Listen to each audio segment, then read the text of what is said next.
Alhamdulillah alladzi khalaqal mauta wal hayata liyabluwakum ayyukum ahsanu amala. Asyhadu an la ilaha illallah wahdahu la syarika lah wa asyhadu anna Muhammadan abduhu wa rasuluh.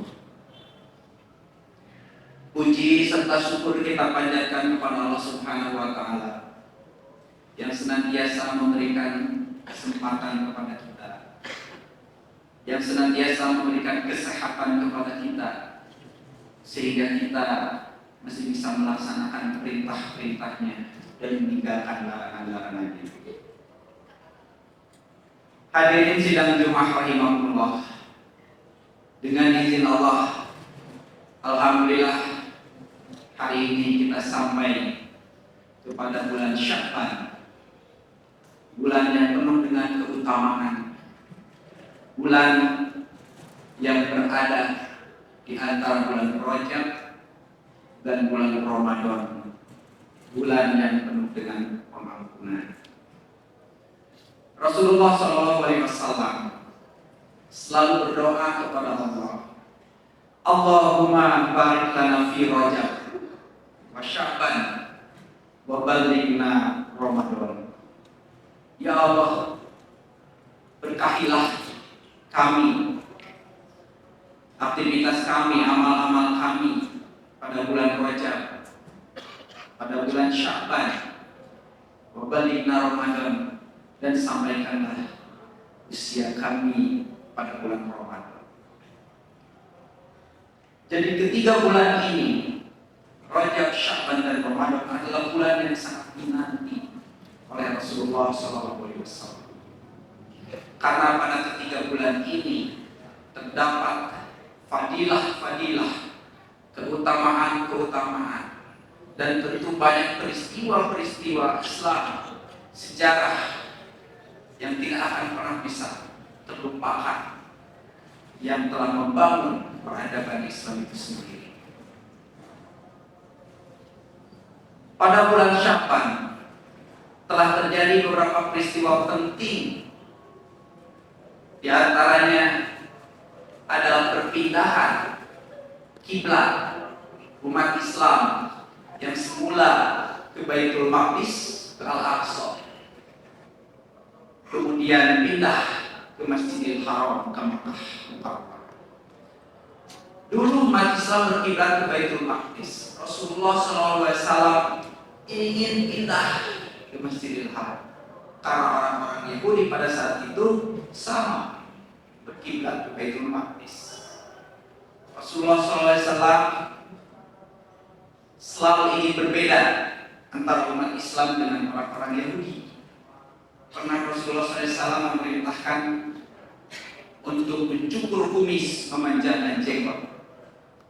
Tujuannya adalah untuk berbeda dengan orang-orang Yahudi, karena pada saat itu orang Yahudi kumisnya panjang dan mencukur jenggot, sehingga agar berbeda antara umat Islam, memudahkan untuk membedakan mana umat Islam dan umat Yahudi, terutama jika terjadi peperangan.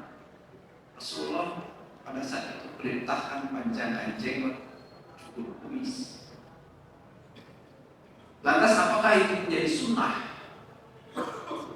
Karena kita melihat saat ini banyak juga orang Yahudi jenggotnya panjang, umat Islam justru tidak berjenggot dan berkumis. Karena itulah sunnah Rasulullah atau hadis Rasulullah SAW, qaulun Nabi itu bersifat kondisional dan situasional. Situasi pada saat itu untuk membedakan memang harus panjang jenggot untuk menentukan ini umat Islam. Sekarang tidak bisa, sehingga tidak bisa saat ini disimpulkan jika kita mencukur jenggot itu sama dengan orang Yahudi, apalagi dikatakan tasawuf pada orang Yahudi. Rasulullah SAW selalu ingin berbeda dan selalu berdoa kepada Allah agar kiblat itu dipindahkan, sampai-sampai Allah melihat usaha Rasulullah SAW dan akhirnya mengabulkannya, menurunkan surat Al-Baqarah ayat 144 Qadna taqalluba wajhika fis samaa falanwalliyannaka qiblatan tardaha fawalli wajhaka syatral masjidil haram. Ayat ini turun pada bulan Syawal menjawab keinginan Rasulullah SAW yang berkiblat ke Makkah, ke Ka'bah. Kata Allah Subhanahu wa Ta'ala, sungguh kami tahu engkau Muhammad selalu menengadahkan wajahmu ke langit, meminta perpindahan arah kiblat. Falan waliyannaka qiblatan tardah. Maka sekarang hadapkanlah wajahmu ke arah yang kau inginkan. Fawalli wajhaka syatral masjidil haram. Hadapkanlah wajahmu ke Masjidil Haram. Mulai saat itu umat Islam berpindah kiblat. Pada saat itu Rasulullah SAW sedang sholat asar dengan para sahabat melalui Ruhul Amin Jibril turun dari kepada Rasulullah. Fadaru, Rasulullah berputar yang asalnya menghadap Baitul Maqdis, kemudian Rasulullah menghadap ke Masjidil Haram. Ini terjadi pada bulan Syawal. Hadirin sedang jemaah rahimakumullah. Kemudian pada bulan Sya'ban tahun kedua Hijriah turun juga sesuatu yang sangat penting dalam Islam, yaitu kewajiban untuk berzakat. Dulu ketika di Mekah, umat Islam untuk mengeluarkan harta itu hanya berpegang kepada surat Al-Baqarah, anfiqu mimma razaqnakum, infakkanlah apa yang telah Allah rizkikan kepada kalian. Maka pada saat itu umat Islam berlomba-lomba menginfakkan hartanya tanpa tahu harus berapa. Intinya mengeluarkan harta itu perbuatan yang sangat baik, berpahala sangat besar, sehingga orang berbondong-bondong terus menginfakkan harta. Ketika periode Madinah, orang yang banyak harta mereka tidak masalah mengeluarkan harta sebanyak-banyak. Tapi bagi orang yang tidak punya harta, mereka tidak bisa berbuat apa-apa.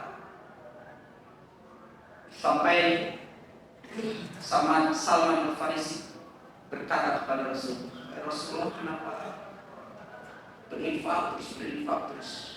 Orang yang punya harta mungkin dia bisa berinfak, tapi kami yang tidak punya harta, bagaimana? Maka pada saat itulah Rasulullah menjawab, semua orang bisa berinfak. Kemudian bagaimana caranya?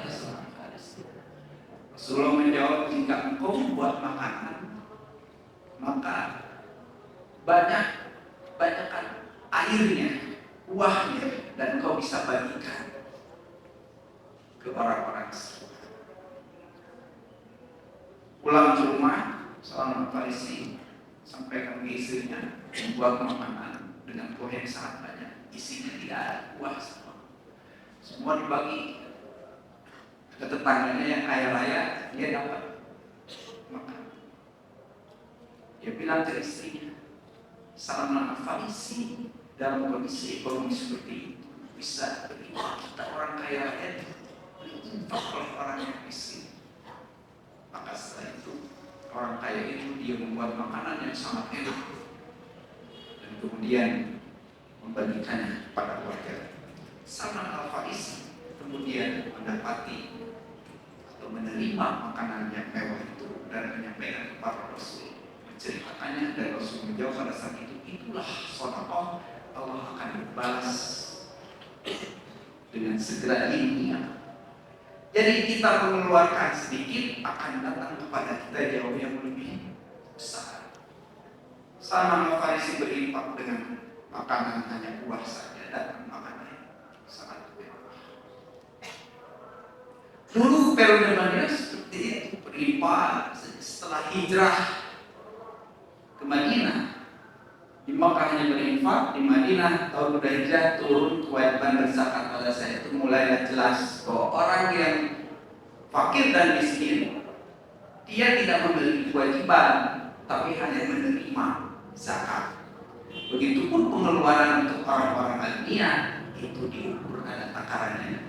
Zakat dari perniagaan sekian, dari pertanian sekian, dari peternakan sekian. Orang yang berniaga 2,5%, orang yang pertanian jika disiram oleh hujan 10%, disiram 5%, dan takatnya jelas di situ. Maka pengeluaran keuangan itu jelas melalui zakat ini. Itu turun ayat kewajiban itu pada bulan Syawal. Hadirin sidang jemaah rahimakumullah. Kemudian pada bulan Sya'ban terjadi juga peristiwa besar. Pada saat itu Rasulullah SAW ketika di Madinah setelah hidup damai berdampingan dengan orang-orang Yahudi, pada saat itu Rasulullah membuat piagam Madinah. Di antaranya isinya adalah umat Islam dan dengan umat Yahudi hidup berdampingan. Tidak boleh saling mengganggu dalam ibadah dan tidak boleh mengganggu dalam hal nyawa. Umat Islam tidak boleh mengganggu ibadah umat Yahudi, umat Yahudi tidak boleh mengganggu umat Islam, umat Islam juga tidak boleh mengganggu umat Yahudi, umat Yahudi tidak boleh hidup berdampingan. Lambat laun ada orang Yahudi,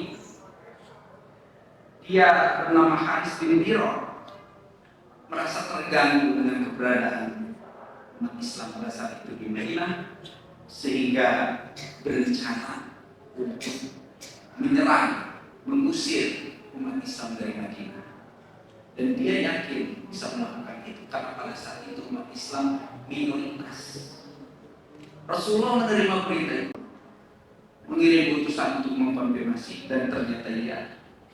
Rasulullah SAW pada saat itu menghadapinya.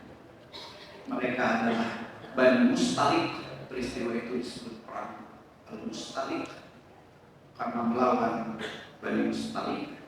Rasulullah menghadapinya dengan membawa seluruh yang ada. Pada saat itu masih minoritas 700 orang dan orang berkuda hanya 30 orang.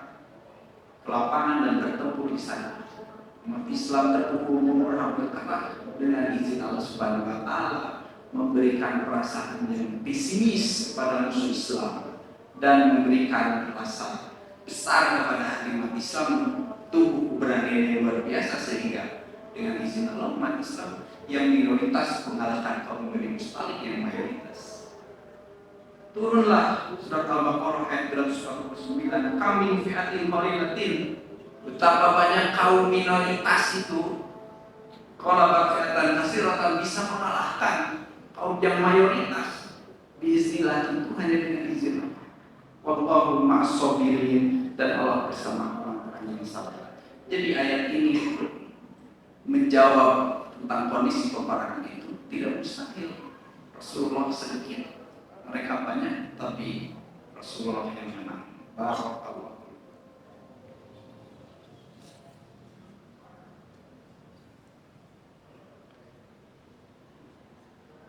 Alhamdulillah alladzi hadana li hadza wa ma kunna linahtadiya laula an hadana Allah. Asyhadu an la ilaha illallah wahdahu la syarika lah wa asyhadu anna Muhammadan abduhu wa rasuluh. Hadirin sidang jemaah rahimakumullah. Perang Bani Mustalik terjadi pada bulan Sya'ban. Dan pada peristiwa itu Rasulullah SAW membawa istrinya Aisyah radhiyallahu anha pada perang itu. Pada peristiwa itulah terjadi peristiwa hadisul ifki, berita bohong, berita yang terjadi tuduhan dusta kepada Aisyah radhiyallahu anha tentang Aisyah, bahwa Aisyah disampaikan atau diberitakan telah melakukan perselingkuhan. Sebutlah peristiwa itu hadisul ifki, berita bohong. Rasulullah SAW membawa Aisyah radhiyallahu anha, istrinya. Kemudian ketika Rasulullah SAW sedang dalam perang, Aisyah berada dalam tenda yang di atas untanya. Terus Siti Aisyah itu turun untuk buang air. Kemudian sahabat menyangka Siti Aisyah ada di dalam tenda. Maka rombongan berjalan, padahal Aisyah di luar. Aisyah kembali naik ke tenda, sudah tidak ada. Rombongan sudah berangkat. Maka Rasulullah tinggal di base camp Aisyah pada saat itu sendirian karena tertinggal.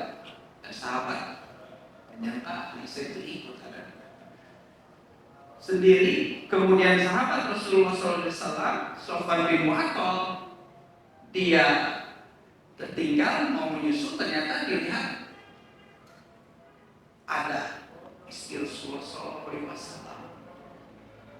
Maka Sofwan bin Mu'attal ini mengajak Siti Aisyah, khawatir tinggal sendiri, untuk ikut mengejar rombongan. Diboncenglah itu Aisyah oleh Sofwan bin Mu'attal mengejar rombongan. Sofwan bin Mu'attal menuntut umpannya Siti Aisyah. Maka kesempatan itu dimanfaatkan oleh orang-orang munafik. Abdullah bin Ubay menyebarkan berita bahwa Siti Aisyah berselingkuh dengan Sofwan bin Mu'attal. Pada peristiwa perang Bani Mustalik pada bulan Syawal. Jadi peristiwa hadis Hudayfi, Rasulullah pun juga hampir percaya tentang berita tersebut. Hampir sebulan lamanya Rasulullah mendiamkan Siti Aisyah, sehingga pada akhirnya Allah Subhanahu wa taala menjawab kepada Rasulullah melalui surat An-Nur ayat 11 sampai 13 yang menjelaskan tentang bahwa Aisyah radhiyallahu anha adalah seorang perempuan yang suci yang tidak pernah berselingkuh dengan siapapun. Di sana barulah terang dan bertambahlah kasih sayang Rasulullah SAW kepada Siti Aisyah yang tidak pernah pada saat itu melakukan pemeliharaan kepada Rasulullah. Terus Allah langsung memberikan jawaban kepada Rasulullah SAW. Itu terjadi pada bulan Syawal. Hadirin sedang jemaah rahimakumullah. Pada bulan Syawal pun juga terjadi turun surat Al-Ahzab ayat 56, di mana bersolawat kepada Rasulullah SAW merupakan amal-amal yang sangat baik, pahala. Dalam surat Al-Ahzab ayat 56, Innallaha wa malaikatahu yusholluna 'alan nabi ya ayyuhalladzina amanu shollu 'alaihi wa sallimu taslima. Ayat itu benar-benar turun ayat. Allah Subhanahu wa taala, para malaikat bersolawat kepada kita umat Islam, maka disunnahkan untuk senantiasa bersolawat kepada Rasulullah Sallallahu Alaihi Wasallam. Dan masih banyak pula peristiwa-peristiwa penting pada bulan Sya'ban yang tentu menjadikan bulan Sya'ban ini berbeda dari bulan-bulan yang lainnya. Rasulullah SAW selalu ingin masuk usianya sampai di usia bulan Sya'ban, dan tidak pernah Rasulullah SAW sebanyak mungkin melainkan pada bulan Sya'ban. Demikian yang bisa Khatib sampaikan, semoga bermanfaat. Rabbana la tu'akhidna in nasina aw akhtana. Rabbana wa la tahmil alaina isran kama hamaltahu 'alal ladzina min qablina. Rabbana wa la tuhammilna ma la taqata lana bih wa'fu 'anna waghfir lana warhamna anta maulana fansurna 'alal qaumil kafirin. Rabbana atina fid dunya hasanah wa fil akhirati hasanah wa qina adzabannar. Amin ya rabbal alamin. Aku qouli hadza wa astaghfirullah li wa lakum. Wassalamualaikum warahmatullahi wabarakatuh.